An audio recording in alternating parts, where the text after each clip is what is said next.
Everyone says just process your emotions in a healthy way, but what if all you have is negative emotions? So in this video, we're talking about how to stop fighting your negative emotions and start understanding them in order to heal and process them. In our lifetime, we face a range of emotions, but have you ever stopped and wondered, why do we feel?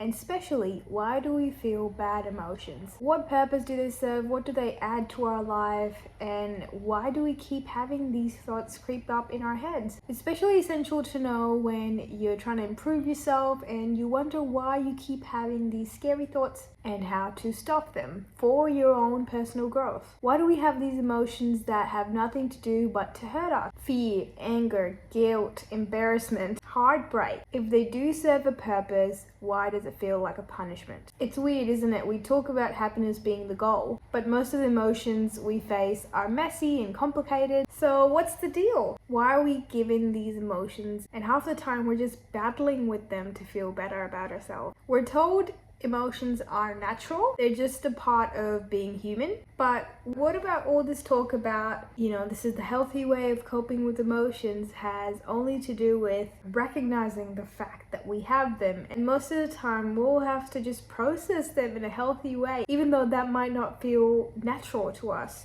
So let's take a step back. Let's look at it as a full picture to really understand how healthy processing of emotion looks like, why we have these negative feelings, and for what purpose. Now, emotions are ancient. They exist because they helped our ancestors survive. Fear kept them away from predators. Anger helped them defend their tribe. Even sadness had a role. It made people seek comfort and connection. And yeah, sure, that makes sense back in the day. But it's really frustrating when we don't live in caves anymore. We're not running from tigers, we're not hunting for food. So why do these emotions still hit us like they would have 1,000 years ago? Why do we feel fear by things that are not life-threatening? Why does rejection feel paralyzing and like it's the end of the world, even logically, when we know it's not? This is because emotions are not just about survival. They shape the way we experience life, the highs and the lows. Imagine a world without them. No excitement, no love, no connection, just existing. At first, it might sound peaceful. No stress, no heartbreak, no anger. But if you really think about it, without emotions, would any of this matter? Would we even care about anything? Like, think about your best memories. The ones that made you smile just remembering them. Maybe it was a road trip with friends, or the way your heart felt a bit fuller listening to a song. Now think about your worst emotions.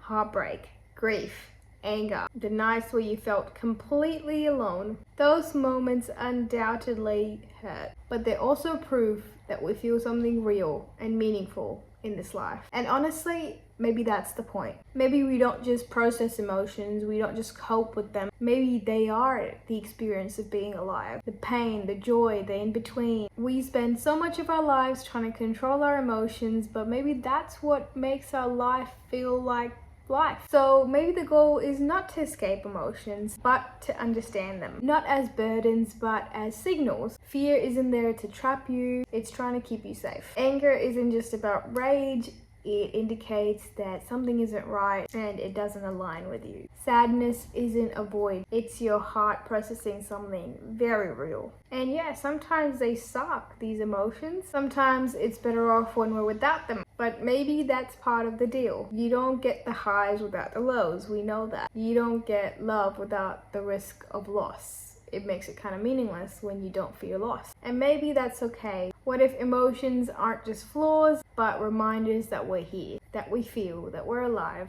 And maybe that's enough. Maybe feeling everything, the good, the bad, is what makes life worth living. So what's your take on this? Do you find some emotions are harder to cope with than others? I hope you found this video useful. I got a comment from a subscriber to cover this topic. I make videos all about self-development and my life in Australia, so follow along. I'm posting every day on here, and recommend any topics you would like me to cover as well. Message me on Instagram or comment down below, and I'll see you next time.